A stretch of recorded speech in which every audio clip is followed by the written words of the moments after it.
मंत्री तलसानी ने कहा कि विपक्षी दलों का ड्रामा पहले शुरू हो गया था, लोगों से सहानुभूति बटोरकर वोट मांग रहे हैं। तलसानी ने कहा कि केसीआर के नेतृत्व में समस्याएं की नहीं के बराबर है। पहले लोग कहते थे कि सहानुभूति ड्रामे में विश्वास मत करो। उन्होंने कहा कि अगर आम चुनाव से पहले विकास में कोई बदलाव नहीं होता है तो जो भी फैसला होगा जनता उसे स्वीकार करेगी। उन्होंने कहा कि मुनगोडु में टीआरएस स्पष्ट अंतर से जीत रही है। विपक्षी विधायक ने कहा कि मुनगोडु में भी सभी सरकारी योजनाएं प्राप्त हुई हैं। उन्होंने भावनाओं को भड़काने के लिए कई नाटक शुरू करने के लिए भाजपा की आलोचना की। बीसी पॉलिटिकल जेसी ने राज्य मानवाधिकार आयोग में शिकायत दर्ज कराई है कि मंत्री निरंजन रेड्डी ने कब्रिस्तान स्थल पर कब्जा कर लिया है। शिकायत में मुनगाला कृष्णा राव नाम के व्यक्ति ने वनापर्ती जिले के गोपालपेट मंडल के बुद्धाराम गांव में मंदिर के नाम पर 10 एकड़ सरकारी जमीन पर कब्जा कर लिया है। शिकायत में गांव के सरपंच, वार्ड सदस्यों व ग्रामीणों ने कहा कि ग्राम पंचायत के प्रस्ताव व कलेक्टर के आदेश की अनदेखी कर अवैध निर्माण कराया गया।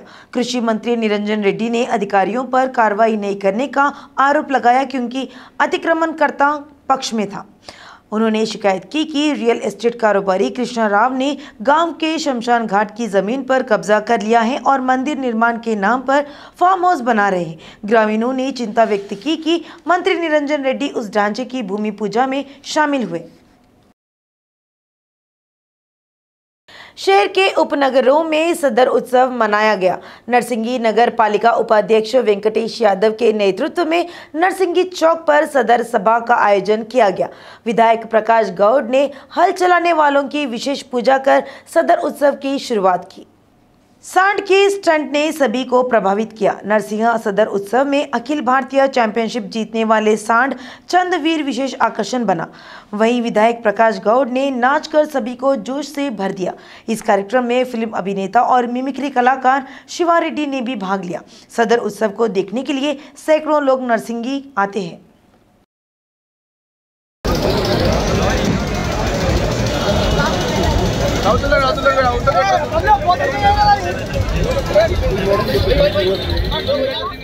देश भर में दिवाली का जश्न मनाया गया। छोटे बड़े ने तपस्या कर पर्व मनाया।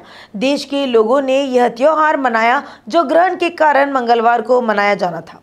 हमेशा की तरह इस बार भी पटाखों में कई लोग घायल हुए हैं। अकेले हैदराबाद में ही 24 लोग घायल हो गए हैं और इनमें से 5 की हालत गंभीर है। हैदराबाद के सरोजिनी देवी नेत्र अस्पताल में पीड़ितों की कतार है।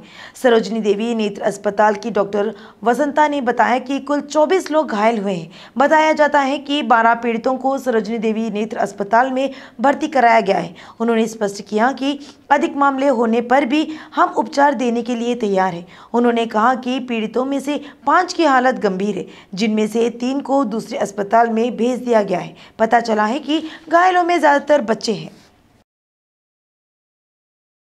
तेलंगाना में इंजीनियरिंग पाठ्यक्रमों के लिए सीट आवंटन प्रक्रिया का अंतिम बैच पूरा हो गया है। तकनीकी शिक्षा आयुक्त नवीन मित्तल ने कहा कि राज्य में इंजीनियरिंग की 15,447 सीटें बची है। ये स्पष्ट किया गया है कि छात्र इस महीने की 28 तारीख तक कॉलेजों में शामिल हो जाएं। तेलंगाना सरकार पहले ही इंजीनियरिंग कॉलेजों में फीस को अंतिम रूप देते हुए JIO जारी कर चुकी है। सरकार ने AFRC की सिफारिशों के अनुसार राज्य के 159 कॉलेजों में फीस का फैसला किया है। रामंतपुर के श्री मानसा फोटो स्टूडियो में चोरी हो गई।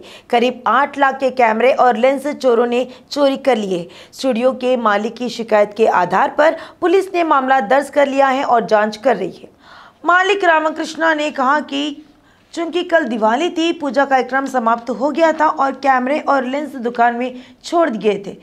उन्होंने कहा कि वह आज सुबह दुकान के पास आए और 100 डायल किया क्योंकि उन्हें संदेह था, क्योंकि शटर खोलते समय शटर उठा हुआ था। बाद में जब वह अंदर गए तो उसने कहा कि कैमरा और लेंस चोरी हो गए।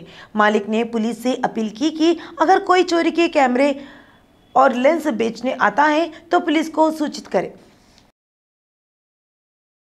शराब के नशे में 2 दोस्तों के बीच 2000 रुपए को लेकर हिंसक लड़ाई हो गई। लड़ाई हाफिजपेट के शब्बीर और मधु नाम के युवकों के बीच हुई।